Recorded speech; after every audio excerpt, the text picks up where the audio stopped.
friends, welcome to Books and Blue Stockings. I'm Betty Bookworm and I read way too much into things. So much like the character in Lost Lake, I am going on a vacation soon. Now what will I need for a fun week at the beach? Swimsuit, vodka, SPF 8 sunscreen, and of course, a smutty romance novel. So I found this book, Dating the Undead by Juliet, Lyons, in my local Brains and Nibbles bookstore. And after reading the summary, I thought, my viewers must know about this book.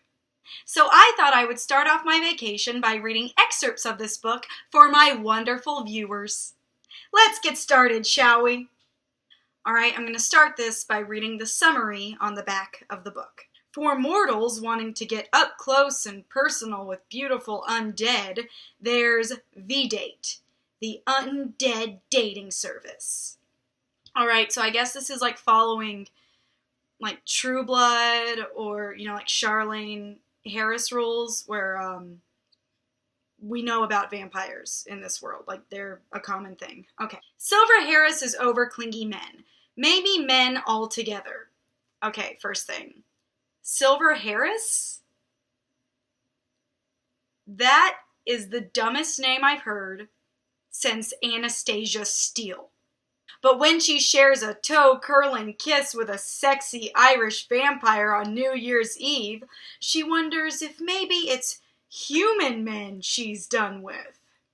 Silver turns to popular vampire dating site V-Date, but soon she's in over her head, and her mysterious hottie is nowhere to be found.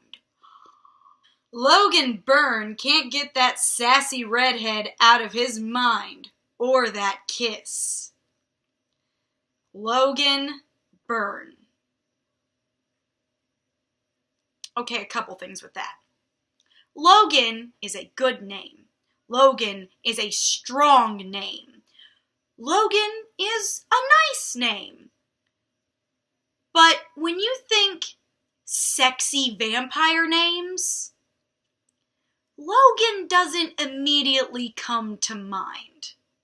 No offense to any Logans out there. I'm sure you're fine, wonderful, maybe even sexy people. I just doubt that you are a sexy vampire.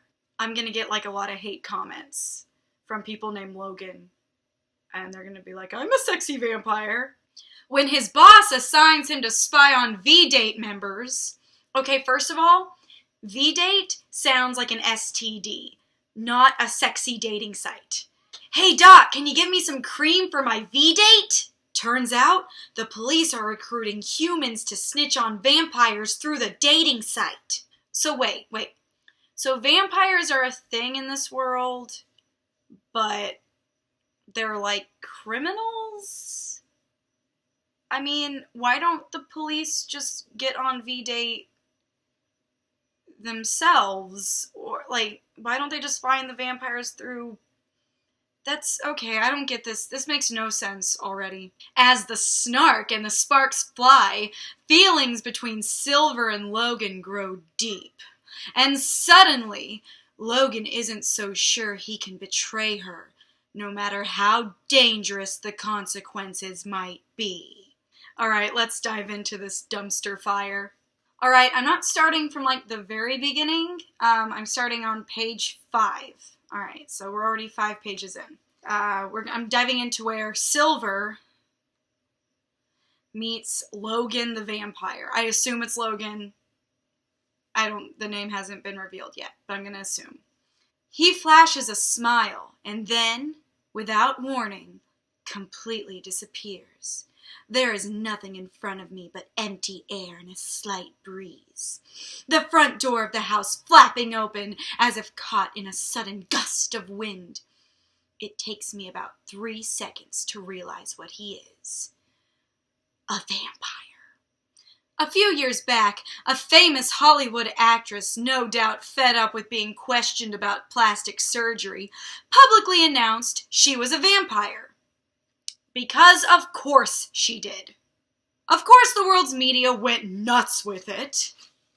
Vampires exist, the headline screamed, because I would totally believe that. if it was in a headline, especially if it was in the National Enquirer. Yeah, vampires exist. It would be right up next to Bat Boy and a picture of Jesus and a piece of toast. And it didn't end there.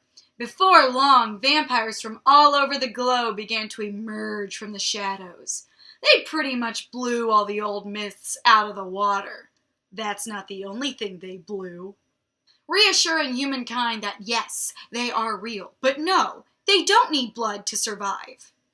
Then they're not vampires! A moment later, the front door slams shut, and he's back, holding my small, sequined clutch bag. I guess she got robbed in an earlier scene. I arch a brow, as if superhuman speed is something I see every day. How did you know it was mine? Oh, no, she's English. Let's see. How did you know it was mine? He flashes a cocky grin. All right, I'm going to try to do an Irish accent here. My Irish accent isn't spot on, like my Italian accent, which is perfect, but bear with me. I looked for a girl with a wet face and a bloke holding a crotch in agony. Hey, presto, it was there on the floor. Do Irish vampires say presto? I take the bag from his outstretched hand, expecting him to hold on to it, but he lets it go easily. So, I say, you're a vampire? Beauty and intelligence, my two favorite things in a woman. I look into his chiseled face. How come authors and novelists and writers can never describe a vampire any other way except chiseled?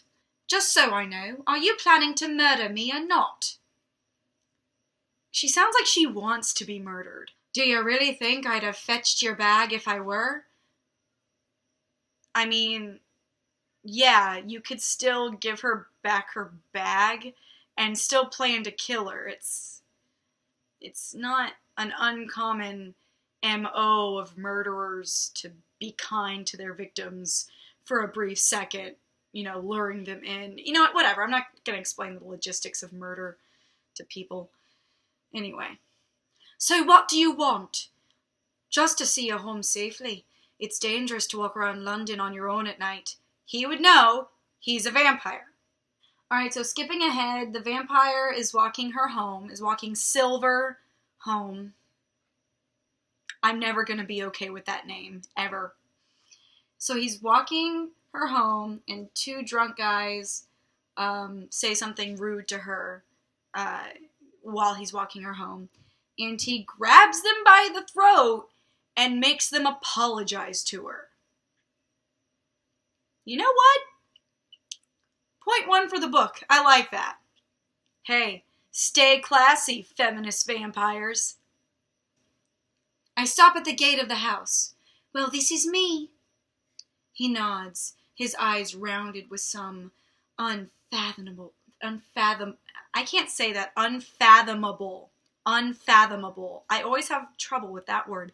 Unfathomable emotion. Whenever an author calls an emotion indescribable or unfathomable, it's usually because they couldn't come up with the proper description of the emotion. It's called lazy writing. Good night, Silver. Happy New Year. As he turns to leave, I reach for his arm, my fingers gripping hard muscle. Yeah, they are. Through the thin leather sleeve of his jacket. Don't I get a New Year's kiss?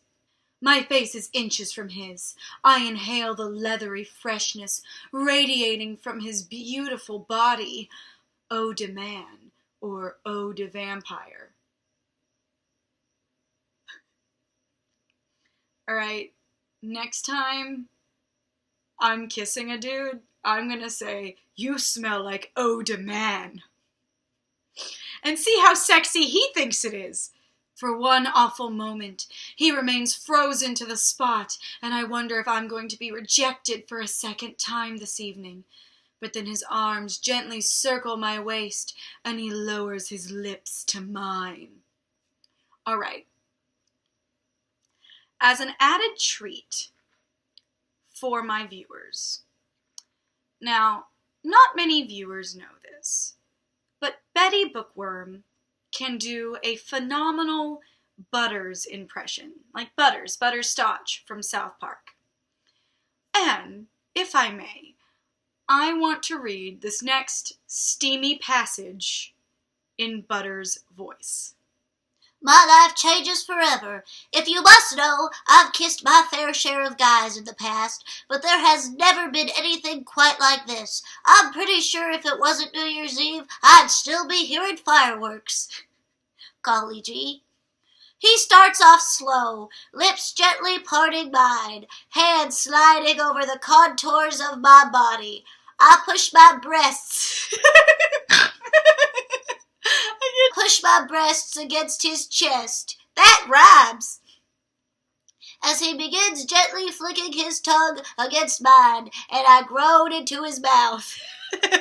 His hands knot into my hair as the kiss picks up speed, and a lick of heat, as exotic and consuming as a blast of tropical air, roars through me, turning me liquid with desire. Wanting to explore, I slide my hands beneath his t-shirt, caressing the taut muscles of his stomach, silky and warm under my fingers. But there is something else I'm willing to try, something that can be done right here on the street. And as my body sags against his, my mind is filled with an unusual feeling of peace. I see a riot of colors, yellows and pinks like a sunset, and slowly they flood my senses, pulling me down into a whirlpool of bliss until all sense of reality is lost. I sag against the garden wall, my lips still buzzing from his knee-trembling kiss. Aw, hamburgers, how will I ever go back to human guys after this? So what do you think, guys? Is this a good beach read? Should I give it a try? Does it sound sexy? Or should I just read Harley Quinn comics? Thanks for watching. I'm Betty Bookworm, and I love doing silly voices.